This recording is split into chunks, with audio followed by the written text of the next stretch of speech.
I'm Nige. I'm Anders. Welcome to our extraordinary beer channel. And this is the cheeky extra.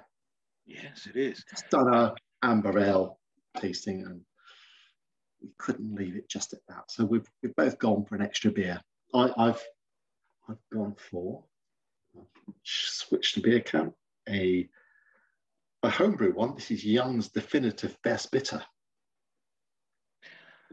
Lovely. Okay, and I've gone for a proper beer that I've made from scratch with home malts.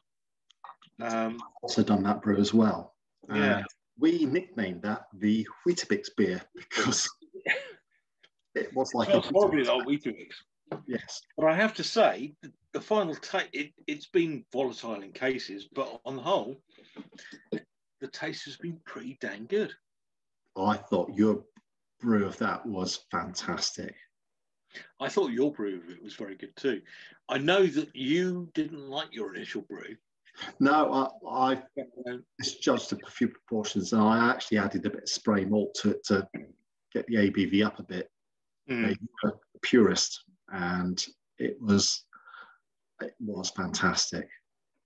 Okay, I've poured my half a pint out, and I can see the rest of the beer in the bottle is just slowly building up. It's creeping up. The carbon, the froth is so. Yeah, there's still too much stuff going on in there. Yeah. But I caught it in time, and I think that looks all right. Yep. Bit of haze there. I mean, mine's it's crystal clear this now, and this is probably I'm down to probably about 6-7 pints left in my barrel. This one, that is gorgeous. It's tasting really nice now, and I'm almost at the end. This, in fairness, was a recipe that we got from a YouTube site called Glen's Friends. Glen and Friends. Glen and Friends, that's it, thank you. I've also done some of his other stuff. I did his Detroit pizzas the other day. Oh, did you? Oh, it was something else. It was just awesome. What makes a Detroit pizza? Traditional Detroit pizza was you have in Detroit, which is the home of cars in America, the manufacturing. You had parts bins, parts trays, which were trays of, it was a tray, which is oven-sized tray, metal box. And that's what they used for the pizzas because it was quite a poor area. And so you put your dough in there, let it rise, and you start off, it's an upside down pizza almost. So you got your dough and then you put your pepperoni or whatever your filling is on top, then the cheese, and then you put the sauce and 2 strips on the top. Oh, okay. And he's got the recipe for a sauce, which is phenomenal. But it's almost like focaccia bread, the dough. So you get crispy. It's just fantastic. Making it tomorrow. Oh, yeah? No, not tomorrow. Friday we're making that. Pizza night Friday. I shall do some Friday. Fair enough. I was going to do a pizza night Friday, but I've brought that forward to today. Yeah. I'm too tired to make anything. You mentioned earlier on in our previous episode about fish and chips. Oh, yes. Yeah. Because Nigel and I are both, well, Nigel's a vegetarian. Yes. I'm not so much, but I don't eat meat or fish. And people keep saying to me, you must miss bacon, mustn't you? And I really don't. I miss fish. And I probably miss battered fish more than anything. Yeah, I think so. Yeah. Where we used to live, I used to have to.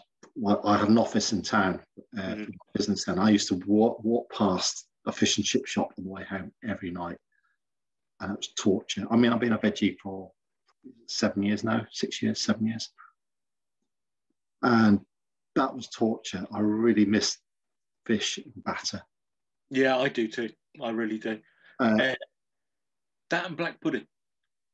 Yes. Pudding. I don't understand it. It was something I don't have it a lot. And I used to have black pudding. Yeah. I love black pudding. I used to cut it thinly, fry it on the butty with a fried egg. Hello. But it's with a lot of vegetarian stuff. You're looking for substitutes. Battered halloumi. Oh, really? Yeah. You'll get your batter fix from that, and it's good. It's interesting. There seems to be an awful. A lot of the meals I eat are from vegan books. Yeah. I'm not vegan. I'm not even vegetarian. But that's where I get a lot. And then there seems to be there seem to be factions amongst them. So there are people who are vegans but eat meat replacements, perhaps corn and stuff. And the real hardcore vegans get pissy with them about that. Like, don't. I've always said there's no rules. No. Hetty, my youngest, my wife's guide leader, and they did this. It was there. I think Hetty must have been about 16 or 17 at the time. They did it was a young leaders thing, and they did a veggie night, because some of them were veggies, and they did a cooking session. And afterwards, they had corn on or something. And Hetty says, "I'm going to be a vegetarian." I said, "No, you can't do that, Hetty, because you don't like vegetables." Now, Hetty's very stubborn, very competitive, and that was like red rag to the bull.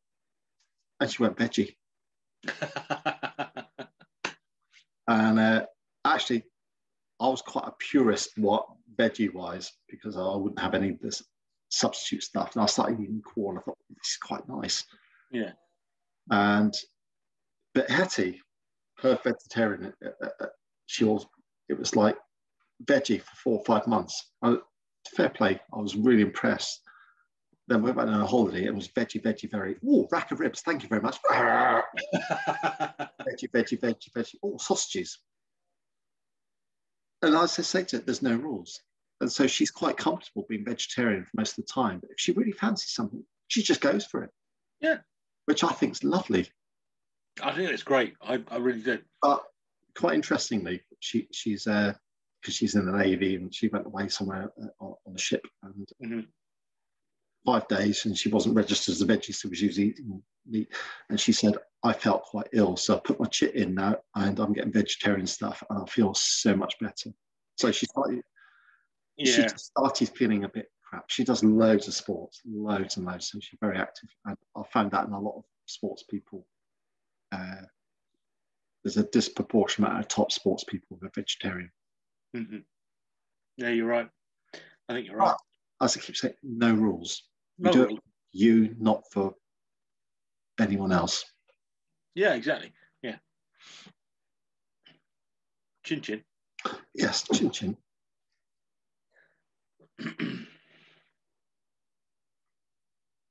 This is definitely the best bitter kit I've done. The Young's Definitive Best Bitter. Is it really? And I've done loads.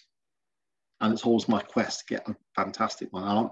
I've got a dilemma now, because I'd quite like to try the Courage Best Bitter kit.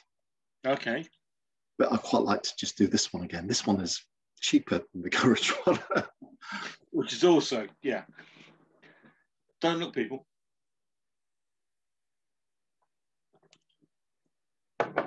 Sorry, you saw that, didn't you? I could not see it. That was a homage. That was an homage to Eric Morgan. So, is it going down well? It's just lovely. It really is. That was my first malt brew. Yeah. Grain brew, rather. Grain brew. Beg your pardon. Sorry, yeah, grain brew. And not perfect, but I'm happy with it.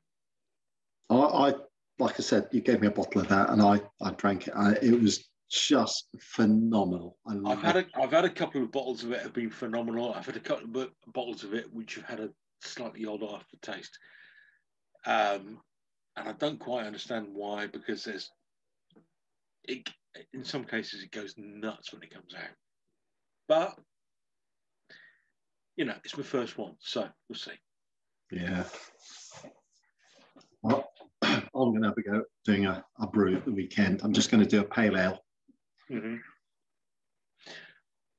Maris Otter? Yeah, just one grain, one hop. Mm-hmm. I'll probably do Simcoe as the hop, and Maris Otter the grain, and go from there. Okay. Yeah, my next grain brew will be Maris Otter, and I think Tetnang hops. Is it Tetnang? Yeah. And hops. Yeah, which I've got left over from this brew. So yeah, that'll be interesting to see what goes. We've talked in the past, haven't we, about the fact that you can get homebrew kits and they can be very good or they can be okay. But on the whole, they make good beer, but there's always a hint of homebrew about them, isn't there? Yeah, that's still it's a little hint, but not. Yeah. It's not in your face. Because I did every brew you do has a hint of homebrew about it. Well, I have to say, the Whetabix I'm drinking here doesn't have that. No, I did when I had your bottle. I had. Yeah. And I didn't get that when I drank yours either, because it's not. It's all grain and it's yeah added to it. It is just grain. It's water, sugar, and hops. But when it comes to kits, I have to say, I've done Bad Cat and I've done Evil Dog by, you can remind me who they are? Bulldog Brew. Bulldog Brew. And those kits have come out as being perhaps the least homebrewy type. I put Young's American IPA up there with that as well. Would you? Okay. Yeah, I've done brews and that in the past. I've done some which have tasted homebrewing, but that's down to your skills at homebrewing. And yeah, I suppose so. The last few I've done have just been phenomenal. Okay. Yeah, when I do a batch of that, it doesn't last long. It is a very Young's American IPA is phenomenal, and I have to say, the Evil Dog I thought surpassed that, but mine came out at 7.9%, and it doesn't taste like 7.9%. And you can't drink a lot of it. I like drinking lots of beer, but I can't drink lots of that because it hurts. It breaks me.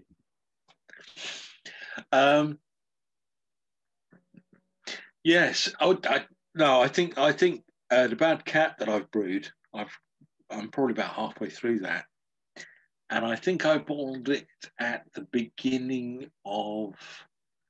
Actually, it might have been the beginning of blimey, November, December, perhaps. I don't know. But it's probably just starting to taste good now. It tasted good right from the start, but it is just getting better and better. I've had mine in the bottle. I've still got half a dozen bottles in the shed. Yeah. But I bottled mine too early, so it's a little gassy. It's phenomenal. You see, I've taken your.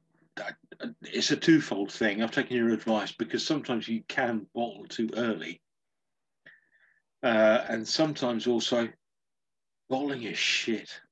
Bottling day is shit day. Yeah, it's not a good day. No. So I have got the grapefruit IPA from. Who does the grapefruit IPA? Jack's. That's it. Yeah.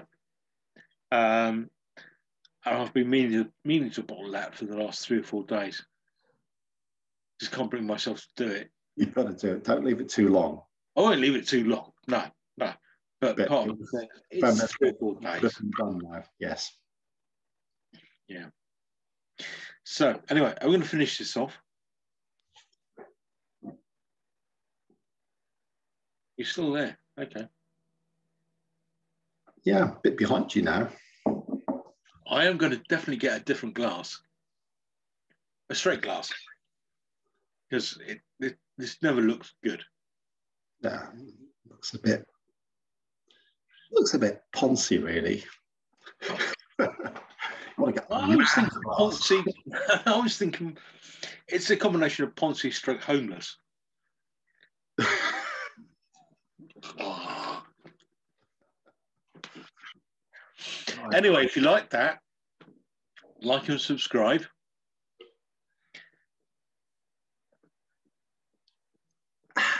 Well done. And any comments you have, please leave. And we'll reply to them if we feel it's apposite. If it can be asked, really. Yeah, that's basically it. Anyway, until then. Bye for now. Bye.